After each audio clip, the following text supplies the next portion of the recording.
Bienvenue sur Public Sénat. Dans un instant, Nicolas Sarkozy doit annoncer des mesures pour aider les petites et moyennes entreprises touchées durement par la crise économique. Le chef de l'État participe à un forum de chefs d'entreprise au Palais des Congrès à Paris. Je vous laisse écouter le discours du chef de l'État. De l'impôt forfaitaire annuel, l'IFA. Vous l'avez fait. Plus récemment, vous vous êtes engagé à supprimer la taxe professionnelle pour restaurer la compétitivité de notre industrie. C'est en cours. Non, mesdames et messieurs les journalistes, ce ne sont pas des cadeaux faits aux entreprises, ce sont des cadeaux faits à la croissance et à l'emploi. Aujourd'hui, Monsieur le Président de la République, ceux qui créent les richesses et l'emploi font face avec courage et détermination à une crise d'une rare violence. Ils se battent pour maintenir et développer leur entreprise. Ils luttent pied à pied pour embaucher et sauver des emplois. Mais je vous le dis, ils se sentent parfois bien seuls, perdus dans le maquis de la fiscalité, d'un financement et d'une réglementation toujours plus complexe. Et peut-être par-dessus tout, ils ne supportent plus d'être montrés du doigt en raison des excès de quelques-uns, qui ne sont pas des nôtres. Alors oui, Monsieur le Président de la République, nous attendons beaucoup de vous.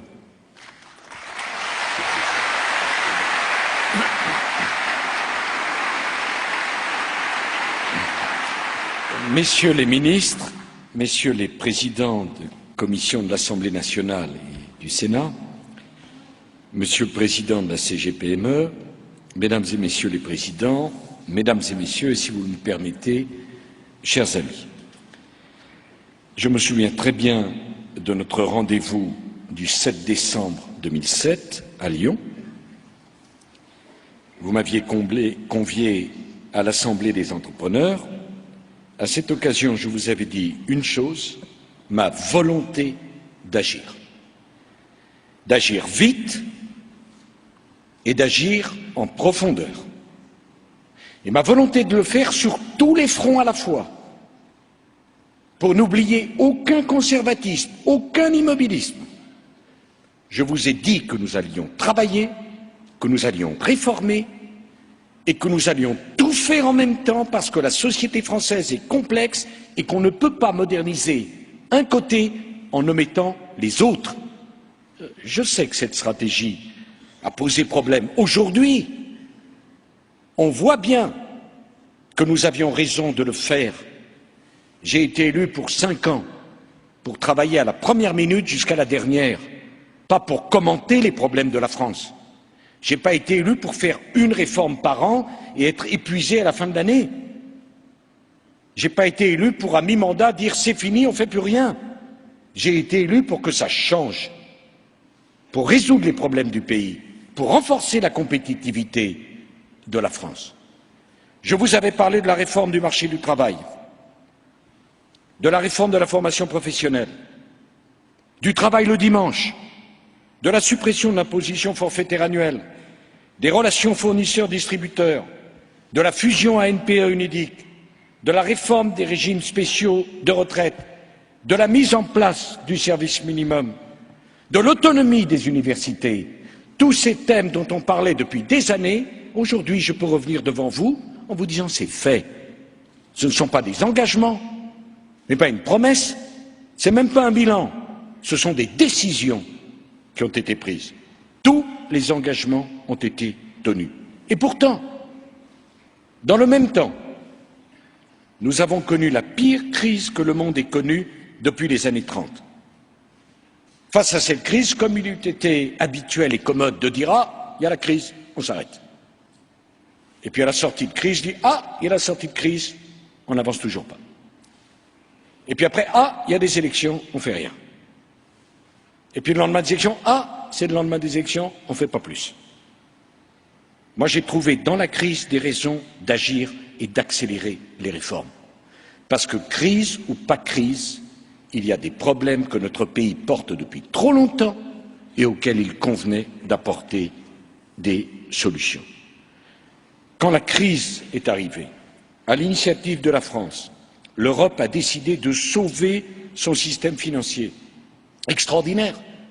Quelle polémique ai-je entendue lorsque nous avons mobilisé des crédits pour éviter la faillite de nos banques, qui aurait conduit à la faillite de vos entreprises, qui aurait conduit à la faillite des épargnants. J'avais dit à Toulon, pas un seul épargnant n'ira faire la queue à la banque pour récupérer son argent. Pas un seul épargnant ne sera spolié. Aujourd'hui, est-ce que nous avons tenu les engagements ou est-ce qu'on ne les a pas tenus? J'avais dit que le plan sans précédent de mobilisation de l'argent public pour éviter le collapse des banques non seulement ne coûterait pas un centime à l'État, mais rapporterait de l'argent. La BNP a remboursé la semaine dernière 5 milliards d'euros que nous lui avions prêtés. Une autre grande banque fera de même cette semaine. Savez-vous que les intérêts de l'argent qu'au nom de l'État nous avons prêté aux banques et qui nous sont remboursés ces jours-ci ont rapporté 500 millions d'euros, l'équivalent du financement du plan pour les jeunes, pour que les jeunes trouvent un emploi. Voilà le bilan. On voulait des résultats, ces résultats ils sont là, ils sont incontestables, on voit ceux qui ont menti à l'époque et ceux qui ont dit la vérité. Il y a un moment où les faits doivent être démontrés, c'est ce que nous avons fait. Je n'en tire aucune gloire. C'était notre devoir.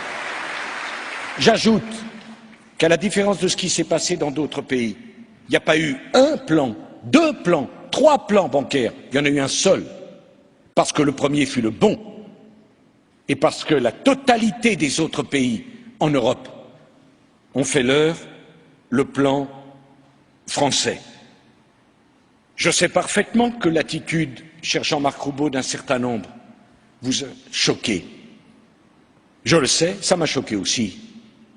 Je le sais parfaitement. Et le 25 août, quand nous avons adopté le plan français pour en finir avec le scandale des bonus, pour amener les banques sur le travail qui est le leur, transformer de l'argent à court terme en argent prêté à moyen et à long terme à des particuliers, à des entreprises, ce plan est devenu le 17 septembre le plan de l'Europe. Et à la fin septembre, il est devenu le plan du monde. Parce qu'au G20 de Pittsburgh, ce sont les idées françaises et les idées européennes qui ont triomphé d'un capitalisme devenu fou parce qu'il a oublié la production au service de la spéculation. Et nous allons continuer, y compris s'agissant de la taxe sur les mouvements spéculatifs. Là aussi, ce sont des résultats. Et quand je vois que toutes les banques françaises cette semaine, enfin la semaine passée, ont décidé de fermer la totalité de leurs filiales dans les paradis fiscaux, je me dis il y a quand même quelque chose qui s'est passé, et ce qui s'est passé, c'est la volonté d'une équipe gouvernementale qui n'a pas cédé. Le monde a changé. Dans le monde entier aujourd'hui, les paradis fiscaux seront sanctionnés et les banques françaises n'auront plus de filiales dans les paradis fiscaux. C'est le moins qu'on pouvait en attendre. Mais en 6 mois, qui aurait pu penser que c'était si facile à faire accepter au G20, les 20 pays du monde qui représentent à eux seuls 85% du PIB mondial. Et bien sûr que vous avez eu des problèmes. Dès le début de la crise, on s'est mobilisé pour soutenir les PME. On a augmenté massivement les moyens d'OSEO, dont la couverture a été portée à 90%. Le crédit interentreprise, si fondamental pour votre fonctionnement, a été soutenu avec les programmes de complément d'assurance crédit public.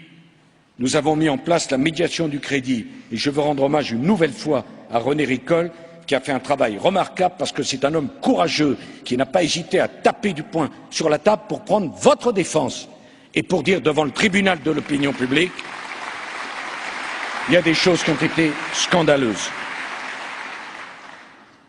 Le FSI a été mis en place. Et lorsque la crise financière s'est muée en crise économique, on a lancé des plans de relance pour soutenir l'activité. Le plan de relance français, 26 milliards d'euros, a été mis en place dès le 4 décembre. Extraordinaire. Quand il est mis en place, un certain nombre d'observateurs de très mauvaise foi ont dit « Oh, tout petit, il n'apportera aucun résultat ». Les mêmes aujourd'hui disent « Le déficit est trop grand ». Il faut savoir.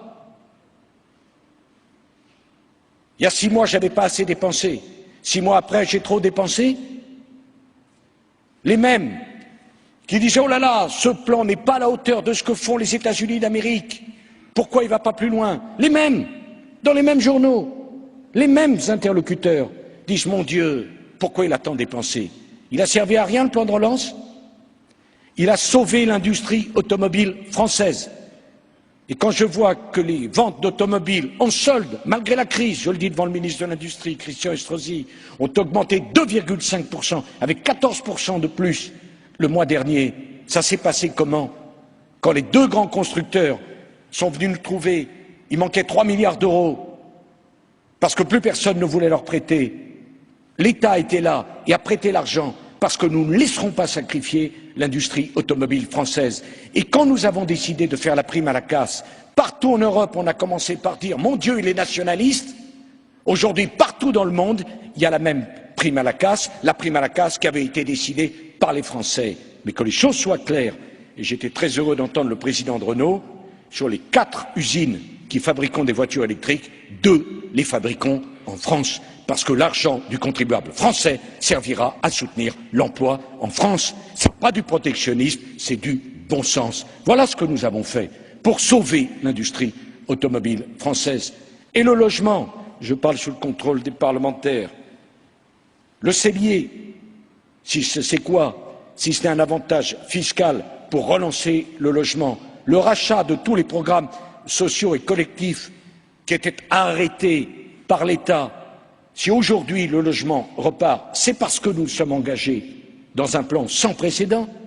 Les travaux publics, tout l'argent que nous avons mobilisé pour le FCTVA des collectivités locales et qui repart, ce n'est pas un hasard.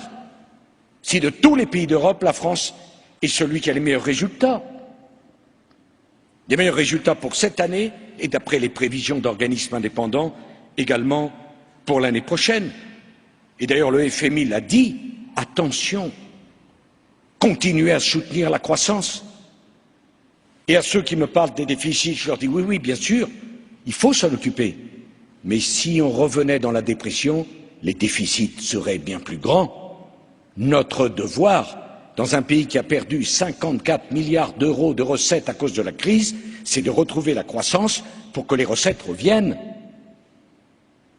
Et que surtout, on tourne le dos à cette crise. Alors bien sûr qu'on sortira véritablement de la crise que lorsque le chômage baissera.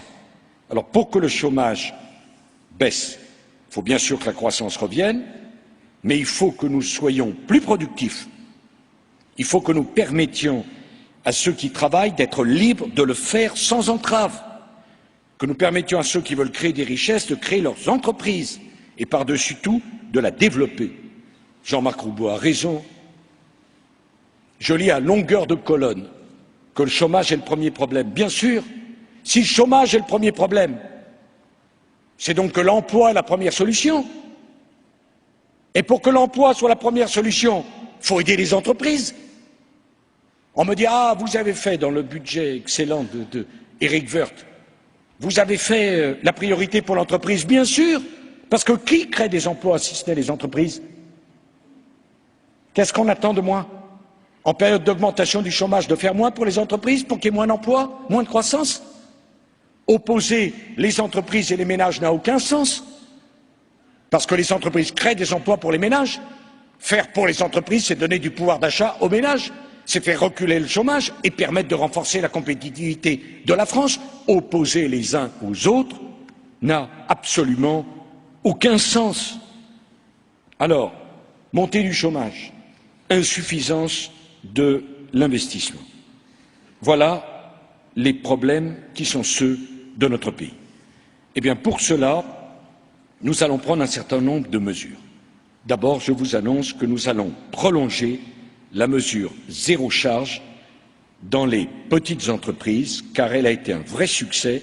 500 000 embauches en ont déjà bénéficié. Concrètement, tous les recrutements des entreprises de moins de 10 salariés réalisés pendant le premier semestre 2010 seront exonérés de la totalité des charges patronales pendant un an. C'est simple, c'est clair, c'est massif et c'est tout de suite. Ce n'est pas un cadeau pour les entreprises, c'est un cadeau pour les centaines de milliers de gens qui auront la chance de trouver un emploi grâce à cela.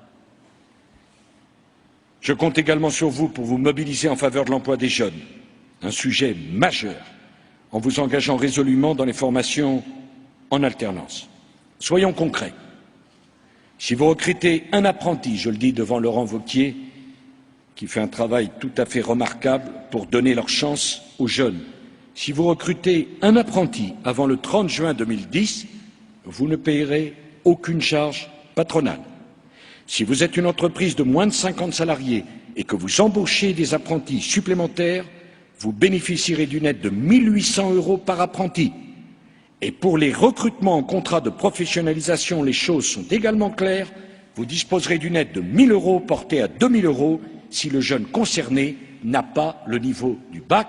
Je veux que les jeunes entrent en entreprise, pas dans nos administrations, parce qu'on en a besoin dans nos entreprises plus que dans nos administrations, parce qu'il nous faut des emplois privés, des emplois marchands et non pas des emplois administratifs.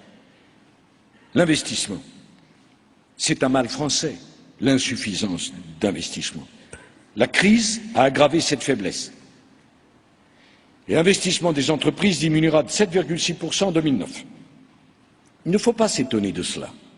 Depuis 35 ans, la France est le seul pays qui taxe l'investissement au lieu de le promouvoir.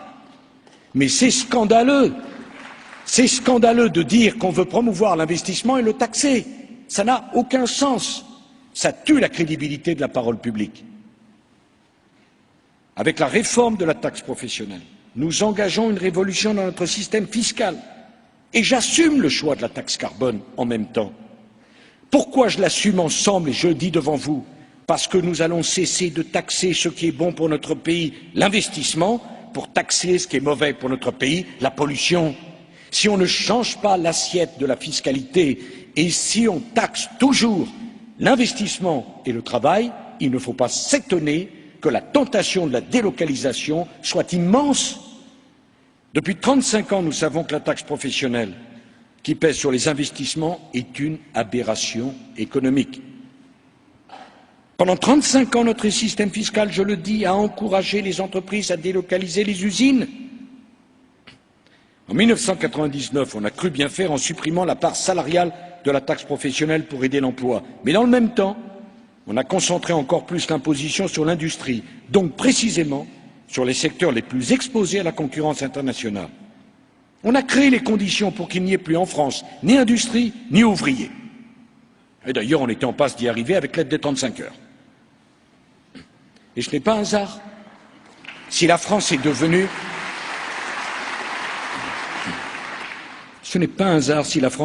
la plus désindustrialisée des grandes économies européennes. Il y a deux raisons à cela. Une taxe professionnelle qui n'existe nulle part ailleurs en Europe et les 35 heures qui n'existent nulle part ailleurs dans le monde. Je vais prendre un exemple pour bien me faire comprendre. La taxe professionnelle, tenez-vous bien, pèse 250 € par véhicule produit en France, automobile. 250 €. L'automobile, sous-traitant compris, c'est 10% de la population active française, 2 100 000 salariés. La taxe professionnelle, qui n'existe nulle part ailleurs, pèse 250 € par véhicule produit. Comment voulez-vous que nos constructeurs automobiles choisissent de continuer à produire en France avec cette réalité-là? En 2004, on fabriquait en France 3 200 000 véhicules. En 2007, on en fabriquait pratiquement 1 million de moins, 2,4 millions. 25% de la production française d'automobiles en moins en 3 ans. Chapeau! Bravo! Si c'est une politique, c'est un triomphe. Il se trouve que ce n'est pas ma politique. Et je veux qu'on garde des industries en France. Et je suis désolé de dire que ce n'est pas à la gloire de notre pays que le principal constructeur automobile français, en 2007, avait les 2/3 de ses effectifs hors de France, avec l'État actionnaire à 17%. Je veux que cette réalité change. C'est normal de construire et de produire à l'étranger quand on veut vendre des véhicules à l'étranger. Mais ce n'est pas normal de construire à l'étranger des véhicules qu'on veut vendre en France. Ça, c'est pas normal. Ce n'est pas la délocalisation que nous acceptons et que nous voulons. Ce n'est pas ça, le processus industriel. Alors pour sauver l'automobile, je l'ai dit, on a fait la prime à la casse, le bonus-malus, le financement des constructeurs, le soutien aux sous-traitants. En septembre, les ventes automobiles neuves ont atteint des records. Le marché automobile a donc augmenté 2,4% en un an, grâce aux mesures que nous avons prises. Ça prouve qu'on n'est pas démunis. Ça prouve qu'avec un peu de volonté, avec un peu d'énergie, avec un peu de vision, on peut changer les choses. Le marché n'est pas tout, le marché c'est important. Mais c'est le devoir d'un État d'avoir une politique économique, d'avoir une politique industrielle. Je garde mes convictions.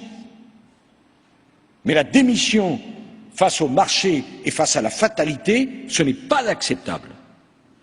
Et moi, je ne peux pas accepter le futur d'une France sans usine. Nous organiserons des États généraux de l'industrie avant la fin de l'année. Et la réforme de la taxe professionnelle est au cœur de notre politique industrielle. Tous mes prédécesseurs, sans exception, ont dénoncé cet impôt, je cite, imbécile. Tout le monde était d'accord.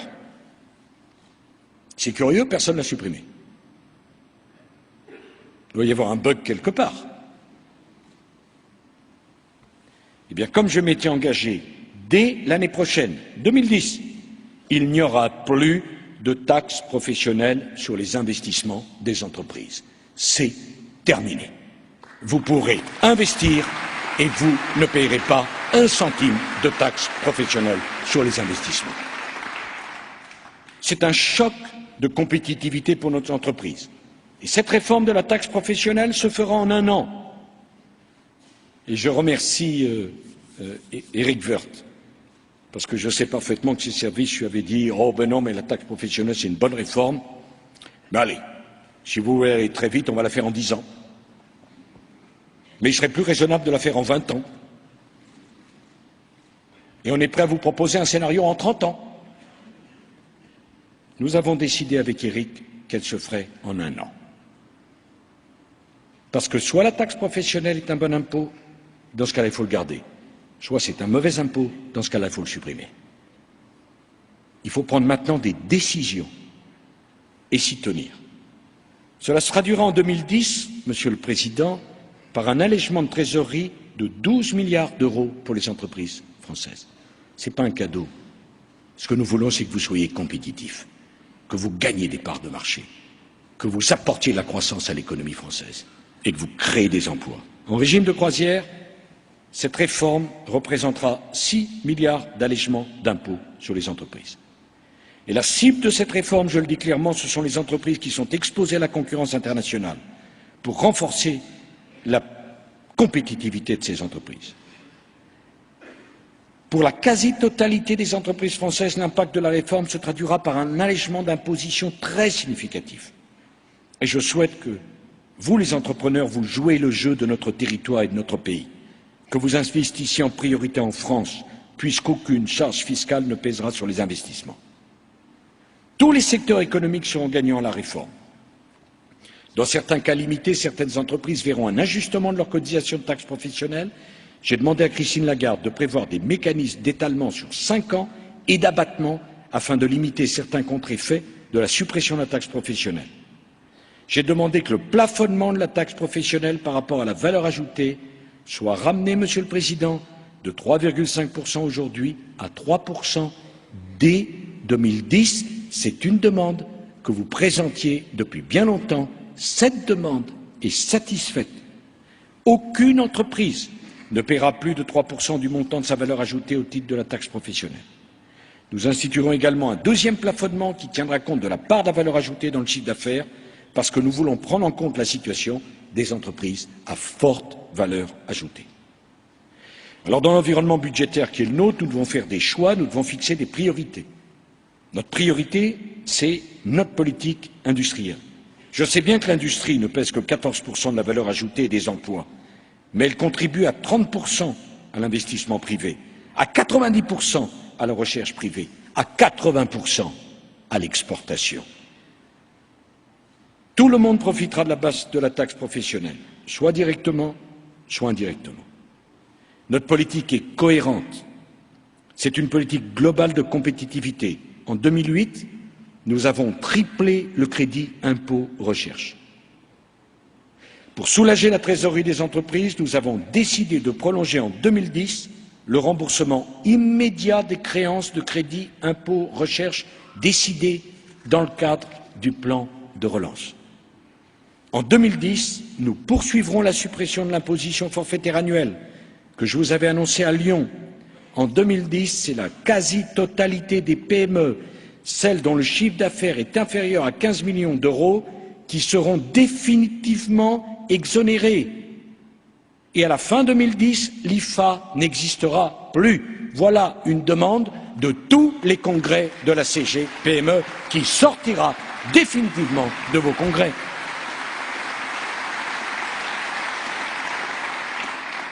Alors je sais bien qu'il faut également reconstituer un fonds de roulement, parce qu'il va falloir faire les investissements différés pendant la crise, alors même que votre trésorerie est au plus bas. Les entreprises françaises ont besoin d'investir et pour investir, elles ont besoin de fonds propres. Et vous ne pouvez pas rester indéfiniment étranglés par la dette. Et vous ne pourrez d'ailleurs pas emprunter sans renforcer au préalable vos fonds propres. La sous-capitalisation des PME françaises les condamne à choisir entre le surplace mortel et le surendettement mortel. C'est un obstacle à la croissance. Oui, pas assez de fonds propres. Quand on n'a pas de fonds propres, on ne peut pas se développer, on ne peut pas emprunter. Et quand, pour faire des fonds propres, on s'endette, on est trop endetté et on est étranglé au premier retournement de la conjoncture. Et nous voyons le résultat. Le propre des PME françaises, c'est précisément qu'elles restent des PME. La France n'a que 460 entreprises de taille intermédiaire, indépendantes, dont 150 entreprises industrielles, 1,5 par département. La France a de grands champions industriels, mais beaucoup trop d'entre eux préfèrent investir et produire à l'étranger, alors que PME et établissements de taille intermédiaire créent des emplois en France. À la différence des grands groupes, chaque euro investi dans le renforcement de vos fonds propres est un euro investi dans l'emploi en France. Alors c'est pour cela que nous allons agir maintenant, pour vous. Alors des ressources existent, il est désormais possible d'affecter une partie de son ISF au renforcement des fonds propres des PME. Quel scandale quand j'ai annoncé cette mesure, n'est-ce pas, cher Hervé Novelli? Quel scandale! C'est un immense succès. 930 millions d'euros ont été levés au titre de la campagne 2008, de l'argent de l'ISF qui est venu s'investir dans vos entreprises, près d'1 milliard d'euros. Il faut aller plus loin. Je vous annonce que nous allons mettre 2 milliards d'euros à la disposition des PME et des entreprises de taille intermédiaire pour renforcer vos fonds propres. Ces sommes alimenteront une gamme de produits qui seront gérés pour moitié par le Fonds stratégique d'investissement et pour moitié par OSEO. Le FSI va flécher 1 milliard d'euros spécifiquement vers les PME. Nous avons reçu avec le Premier ministre le FSI et j'ai demandé au FSI maintenant, le Fonds souverain à la française, de s'occuper des PME et qu'on arrête de prêter de l'argent ou d'investir dans des entreprises qui n'en ont pas besoin. Cet argent sera investi de plusieurs manières. Pour les entreprises fragilisées par la crise, le fonds de consolidation créé sous l'égide de la médiation du crédit disposera de 200 millions d'euros. Pour les PME à fort potentiel de croissance, le FSI réservera une ligne d'investissement direct de 300 millions d'euros pour les PME. Et le FSI injectera 300 millions d'euros dans les fonds régionaux de capital risque et de capital investissement. On va mettre le paquet sur les fonds propres des PME. On allège la fiscalité entre l'IFA, le crédit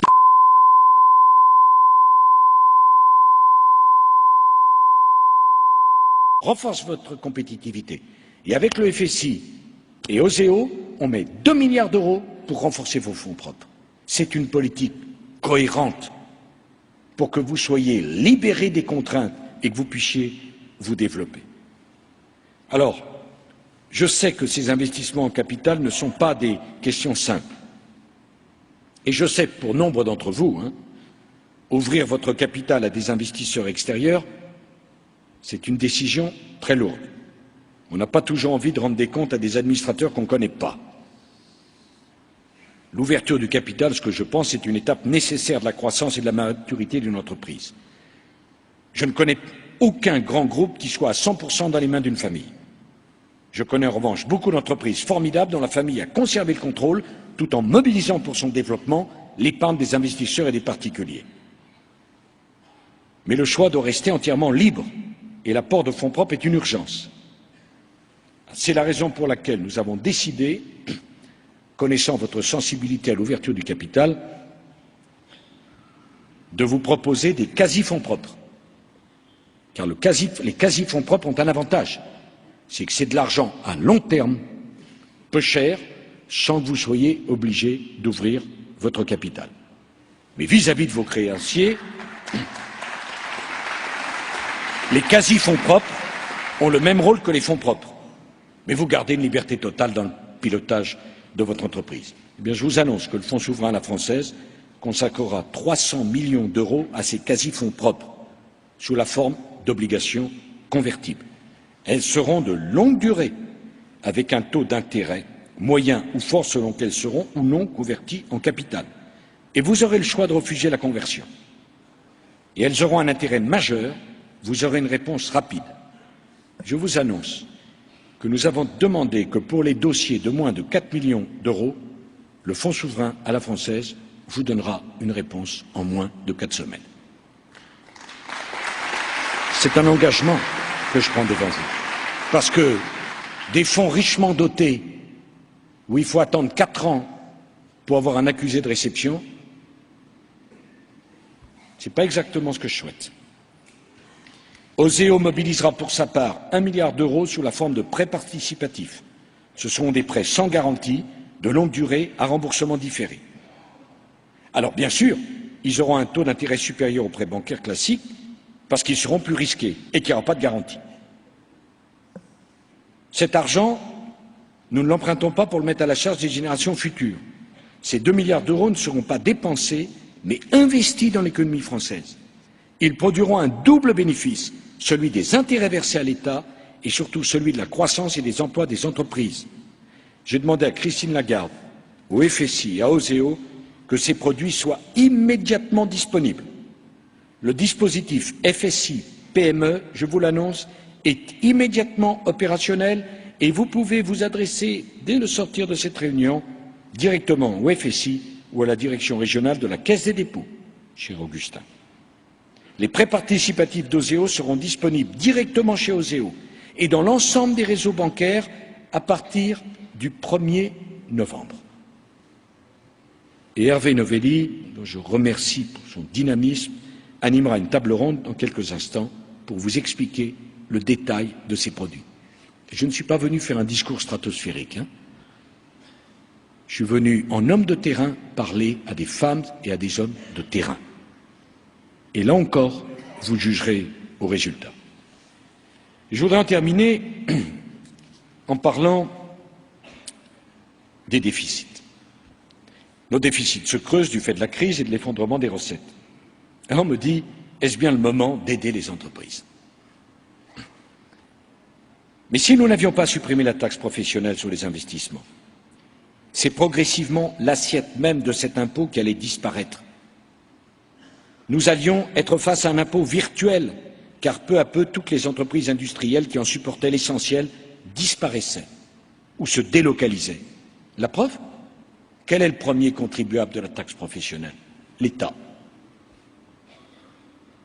Puisque nous étions rendus dans un système absolument insensé, où des élus augmentaient la taxe professionnelle, des entreprises ne la payaient plus puisqu'elle était plafonnée, et la différence était payée par l'État, donc par le contribuable. Qui peut penser qu'un système pareil pouvait perdurer? Et ce n'est pas en accablant nos entreprises sous les charges et sous les impôts que nous résoudrons la question des déficits. Je n'ai pas été élu pour augmenter les impôts. Et je ne le ferai pas, je le confirme, parce que chaque fois qu'on l'a fait dans le passé en France, on a retardé le retour de la croissance, on a limité la croissance. Nous sommes déjà le pays aux prélèvements obligatoires les plus importants d'Europe. Il n'est pas question de tomber dans cette facilité. Ce n'est pas l'augmentation des impôts et l'augmentation des charges qui fera revenir la croissance. C'est la compétitivité et l'investissement qui feront revenir la croissance. Alors bien sûr, il y a la question de la maîtrise des dépenses. Oh, je vois qu'on me donne beaucoup de conseils. J'en suis friand. Mais à ceux qui l'auraient oublié, quand nous avions demandé à Rachida Dati de réformer la carte judiciaire, un tiers des tribunaux en moins, la carte judiciaire qui n'avait pas changé depuis 1958, où étaient-ils ceux qui me demandent des économies aujourd'hui? Ils défilaient contre la réforme de la carte judiciaire. Depuis 1958, on n'y avait pas touché. Tout le monde sait bien qu'il y avait des implantations en trop. Nous avons réformé la carte judiciaire. Pour réduire les déficits, nous avons réformé nos implantations militaires. 50 bases ont été fermées. Quand je suis devenu président de la République, il n'y avait rien d'autre que 38 bases aériennes, dont la moitié n'avait plus d'avion depuis 15 ans. Un pays qu'on traverse avec les Mirage 2000-5 en 25 minutes. L'armée est faite pour assurer la sécurité de la France et défendre ses intérêts, pas pour faire de l'aménagement du territoire. L'aménagement du territoire est très nécessaire. Mais si on doit garder tous nos tribunaux, toutes nos bases, qu'est-ce qu'on fait?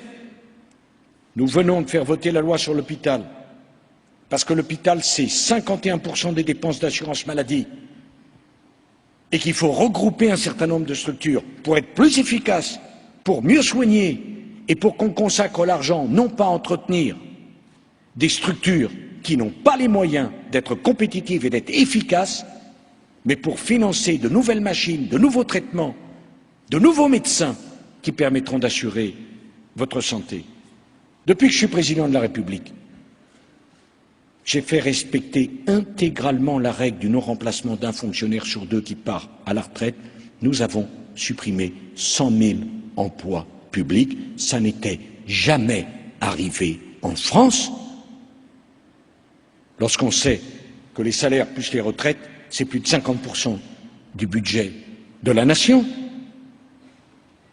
Mais cet effort d'économie, l'État ne pourra pas le porter seul, alors que les dépenses des collectivités locales dépassent 200 milliards d'euros par an, et que, hors transfert de compétences, leur part dans le PIB a progressé de 20% en 30 ans.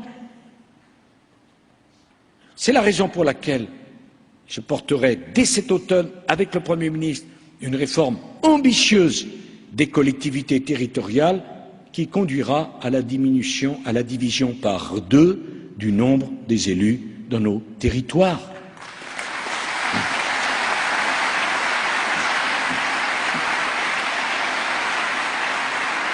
Et bien sûr, ce seront les mêmes qui animeront nos départements et des régions. Est-ce qu'on peut continuer avec une région qui ignore ce que font les départements de la dite région?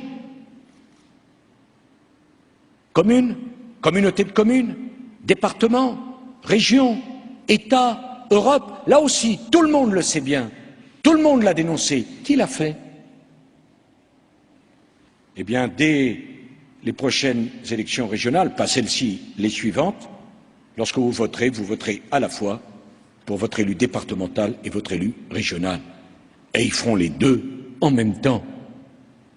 Vous y comprendrez davantage et ça pèsera moins lourd. Et ce que je demande naturellement pour les collectivités territoriales se posera également pour les administrations territoriales. Il est venu le temps de tenir compte d'un certain nombre de choses.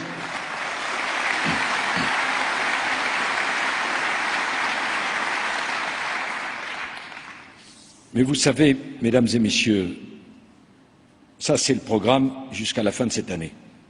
Mais il y aura l'année prochaine.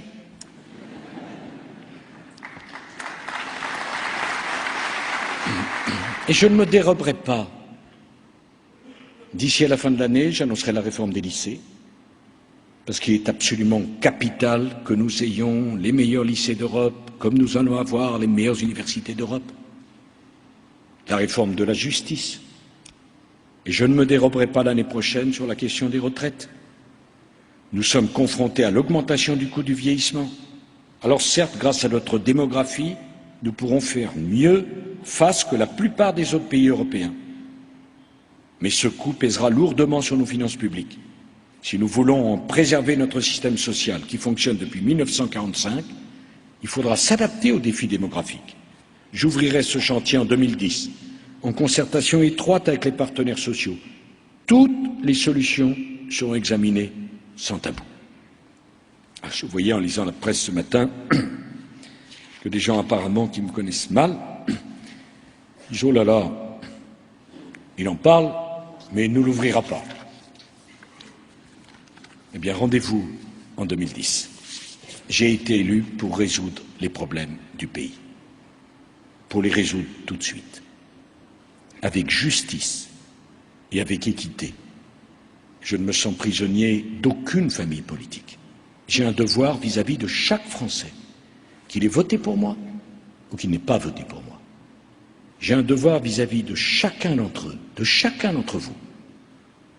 À la fin de mon quinquennat, remettre aux Français une France plus compétitive, plus juste, avec des résultats.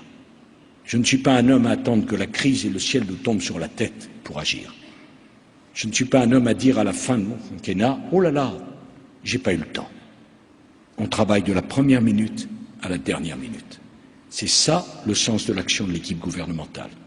C'est ça que j'ai demandé, en compagnie du Premier ministre, à tous les ministres. Et vous savez, mesdames et messieurs, je le fais parce que je suis persuadé que c'est l'intérêt général du pays, qu'il faut le faire, que le temps travaille contre nous et qu'on a déjà beaucoup trop attendu dans notre pays.